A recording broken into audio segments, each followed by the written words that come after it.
Nagsimula ang kwento sa tuloy-tuloy at maindayog na tunog ng palakol na tumatama sa dingding. Lalong bumibigat ang bawat suntok hanggang sa nagsimulang tumulo ang kakaibang asul na likido mula sa mga bitik. Isang batang lalaki, na tuwang-tuwa sa kanyang natuklasan, ay maingat na inipon ang sangkap sa isang maliit na bote. Tinta, bihira at mahalaga.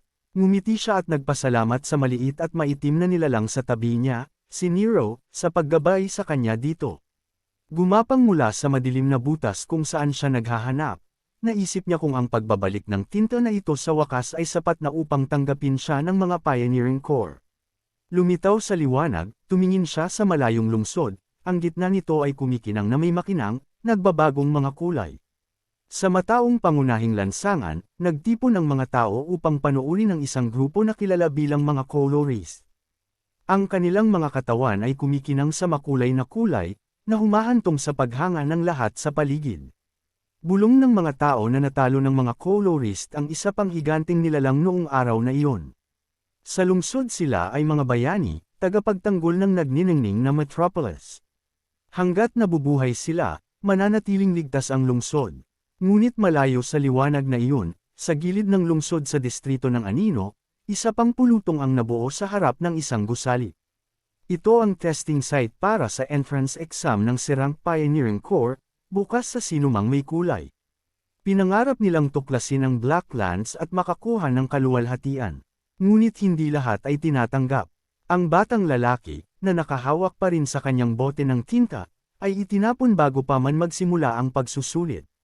Sinabihan siya ng mga gwardya na umalis, na muling ipinaalala sa kanya na ang mga katulad niya ay walang lugar doon. Frustrated, sumigaw siya pabalik, hinihingi kung bakit. Ipinakita niya sa kanila ang tinta na dinala niya, iginiit na pinatunayan nito ang kanyang halaga. Isang lalaking may pulang buhok ang humakbang, nagtatanong kung kailangan ba talaga niya itong nabaybay. Siya ay walang kulay, ang salitang hinampas na parang martilyo. Ipinagpatuloy ng lalaki ang pagsasabing lahat ay ipinanganak na may kani-kanyang mga tungkulin, ngunit laging lumalabas ang mga tanga na hindi alam ang kanilang lugar. Nawala ang apoy mula sa kanyang kamay habang binabalaan niya ang bata na makinig ng mabuti. Ang mga katulad niya ay hindi nararapat dito. Dumagundong ang apoy patungo sa bata. Pumikit siya, umaasang kamatayan, ngunit napag-alaman na ang pag-atake ay sadyang hindi nakuha. Napangiti ang pulang buhok at sinabi sa kanya na ang mga napili lamang ang maaaring maging pioneer. Ang kanyang mga kasamahan ay nagpahayag ng kanilang sariling mga kapangyarihan, bawat kakayahan na mas nakasisilaw kaysa sa huli. Ipinaliwanag nila na sa kabila ng lungsod ay matatagpuan ang Blacklands, isang kaharian na nilamon ng kadiliman kung saan gumagala ang mga halimaw na nilalang ng hindi nakikita. Ang mga may lakas at kulay lamang ang makakaligtas doon.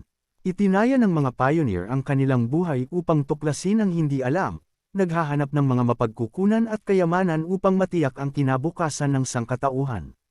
Sila ang mga tunay na bayani sa kanilang edad. Sinabi niya sa bata na para sa isang taong walang kulay, imposibleng maging pioneer. Inutusan niya itong bumalik sa trabaho ni Kalisa, tumigil sa pagpapakita sa kanilang mga tarangkahan, at mawala. Sa pagsara ng pinto, nagbabala siya na kapag inisin siya muli ng bata, hindi na siya papalampasan sa susunod. Tahimik na tumayo ang bata. Mula sa kanyang bulsa, lumabas ang maliit na itim na nilalang, sinusubukan siyang pasayahin, ngunit mahina niyang ibinulong na ayos lang.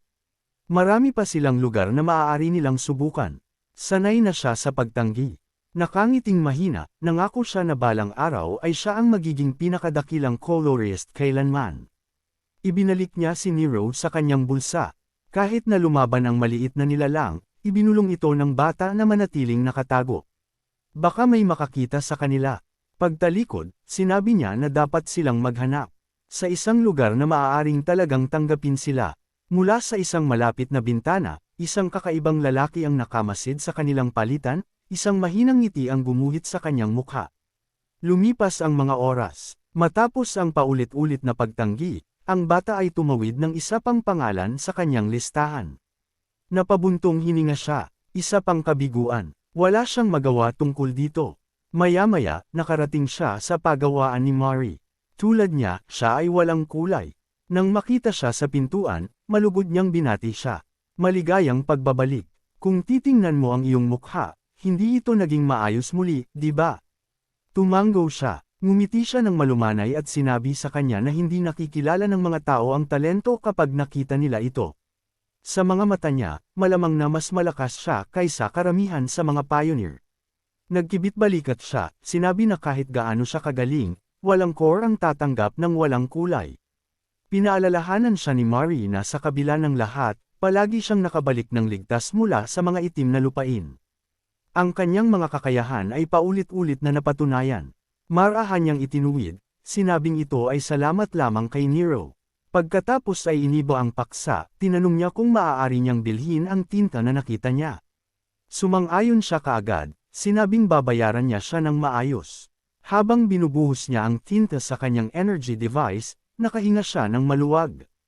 Kamakailan lamang ay kakaunti ang mga supply. Nagkomento ang bata na ito ay dahil ang lungsod ay patuloy na humihiling ng higit pang mga pioneer. Tumango si Mari, sinabing ang buong kabuhayan nila ay nakasalalay sa tinta. Tumingin ito sa kanya ng may pag-aalala. Nagtrabaho siya ng mas mahirap kaysa sa sinuman, ngunit walang core ang kukuha sa kanya, tinatawag siyang Kay. Tinanong niya kung naisip ba nito ang sinabi nito sa kanya noon. Inamin niyang wala pa. Ang lugar na binanggit niya ay tila napakalayo na hindi maabot. Bago pa siya makatapos ay naglagay si Mari ng papel sa harap niya. Kailangan mong subukan ang lahat, matigas na sabi niya. You never know how things will turn out. This could be your chance. Pinulot niya ang sheet at nanlamig. Dawn Pioneering Corps, isang S-rank unit. Noon pa man ay inaakala niyang mabibigo siya kaagad kung mag-apply siya. Talaga bang makikilala ang kanyang mga kakayahan sa ganoong antas? Iginiit ni Mari na ito ay isang tunay na pagkakataon, batay sa kakayahan, hindi kapanganakan. Kung gusto niya ng pagkilala, ito na ang sandali. Ipinaalala niya sa kanya na gusto niyang maging colorist mula pa noong mga bata pa sila. Susuportahan siya nito palagi. Ngumiti si Kay at sinabing hindi na niya kayang mag-alinlangan pa. Kinuha niya ang application sheet para sa madaling araw at nagpasalamat bago umalis.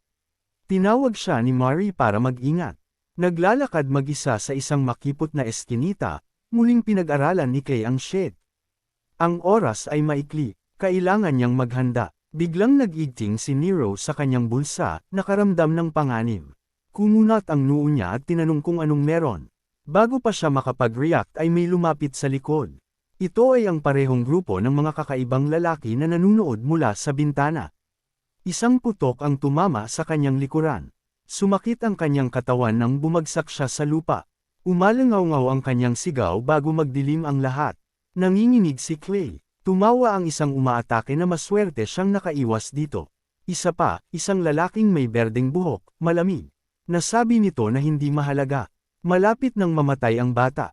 Sino ang nagmamalasakit kung ang isang walang kulay ay namatay? Pumutok si Nero mula sa kanyang bulsa, umiiyak habang sinusubukang abutin siya. Lumabo ang paningin ni Kay, dumudulas ang kamalayan. Sa natitirang lakas, sinenyasan niya si Nero na tumakbo. Nang sunod niyang imulat ang kanyang mga mata, madilim na ang lahat. Makapal ang hangin sa baho ng pagkabulok. Napagtanto niyang nakahiga siya sa isang malalim na hukay, isang lugar na naglalabas ng panganib. Sa itaas niya, ngumisi ang lalaking may berdeng buhok, nakakalungkot na buhay pa raw siya. Ipinaliwanag niya na ito ay isang hukay ng basura ng tinta kung saan ang lahat ng mga tinta ay pinaghalo sa isang nakamamatay na laso na tumutunaw sa anumang tao, perpekto para sa pagtatapon ng mga hindi gustong katawan. Basag ang boses ni Kay habang nagtatanong kung bakit nila siya inatake. Ngumisi ang lalaki, natuwa. Hindi nila inaasahan na makakahanap ng ganoong kayamanan sa distrito ng Anino. Lumingon sa isang malapit na hola, ipinakita niya si Nero na nakulong sa loob. Ang isang nilalang na sapat na matalino upang sundin ang mga utos ng tao ay napakabihirang, na nagkakahalaga ng isang kapalaran sa black market. Nadurog ang puso ni Kay. Nag-alab ang galit sa nanghihina niyang katawan. Sinigaw niya ang pangalan ni Nero mas mababa ang mas mahigit pilit na tumayo. Sinumpa niya ang berdeng buhok na lalaki, hinihiling na palayain niya ang kanyang kaibigan. Tinuya siya ng lalaki, isang walang kulay na sinusubukang magmukhang nakakatakot, nakakaawa. Napahawak sa kwelyo si Kay, inisyo niya na napakabuti para sa isang tulad niya na magkaroon ng ganoong nilalang. Huli na napagtanto ni Kay kung gaano siya naging pabaya. Mga taon ng insulto na kaya niyang tiisin. Ngunit ang pagkawala ni Nero, ang kanyang nag-iisang pamilya, ay hindi matiis. Namula ang mukha niya sa galit. Huwag mo akong pakialaman. Natigilan ang lalaki. Tumagos ang dilim mula sa kamay ni Kay, umiikot na parang tinta na nabubuhay. Isang matinding sakit ang bumalot sa katawan ng lalaki. Naramdaman niyang may humihila na parabang ang buhay niya ay inaalis. Sa gulat, itinapon niya si Kay sa hukay. Naiinis na ungol niya sabay talikod. Bumaon si Kay sa makapal na itim na likido sa itaas. Nagtawanan ang dalawang lalaki, sinabing tapos na. Nilinis lahat. Ngayon sila ay mayaman. Umalangaw mula sa hola ang sigaw ni Nero, mas mababa ang mas mahigit. Mahina ngunit desperado. Ayaw gumalaw ng mga paa ni Kay. Lalong lumakas ang boses ni Nero, mas mababa ang mas mahigit, umaalingaw sa dilim. Ito na ba talaga ang wakas? Pagkatapos ng lahat, ito ba ang natapos? Hindi, nasa kanya pa rin ang pangakong iyon. Pagkatapos ay isang boses ang umalingaw sa kanyang isipan, malamig, malayo. Bakit nakatayo ka lang dyan? Bakit wala kang ginagawa? Hindi siya nakasagot, napabuntong hininga na lang siya. Lumakas ang boses. Hahayaan mo bang magtapos ng ganito? Iligtas si Nero. Kunin ang lahat. Huwag mag-alinlangan. Tanggapin mo ang tunay mong kulay. Ngayon ibalik mo ang tunay mong kulay. Umakyat ang itim na enerhiya sa paligid niya, umiikot pataas. Pakiramdam niya ay dumadaloy ito sa kanyang mga ugat, sama-sama sa bawat parte niya. Binuksan niya ang kanyang mga mata. Siya ay nasa isang malawak na puting kawalan. Isang malabong silweta, isang anino ng liwanag ang nakatayo sa kanyang harapan. Pagtingin sa kanyang mga kamay ay bumulong siya, ano ito? Anong nangyayari? Napagtanto niyang nasa loob siya ng tinta, napapaligiran ng walang katapusang katahimikan. Lumalabo ang kanyang mga alaala. Sino ako? Pagtataka niya, ngunit ang sigaw ni Nero, mas mababa ang mas mahigit, ay bumasag sa katahimikan ng palakas ng palakas. Pag-angat ng ulo, nakita niya silang muli, ang mga lalaki at si Nero, na nakulong at umiiyak. Nag-alab ang puso niya sa determinasyon. Kailangan niyang iligtas si Nero. Itinaas niya ang kanyang braso pataas. Sumabog ang hukay. Ang bawat patak ng tinta ay sumabog palabas, bumahas sa lugar. Hindi makapaniwalang naghiyawan ang mga lalaki nang mawala ang itim na likido sa isang iglap. Mula sa hukay, nagsimulang tumaas ang isang napakalaking bagay, isang anyo na nababalot ng ganap na kadiliman. Napaatras ang berdeng buhok, namumutla ang mukha. No way, bulong niya. This can't be. Isang malalim na itim na kamay ang bumangon mula sa hukay at inabot sila.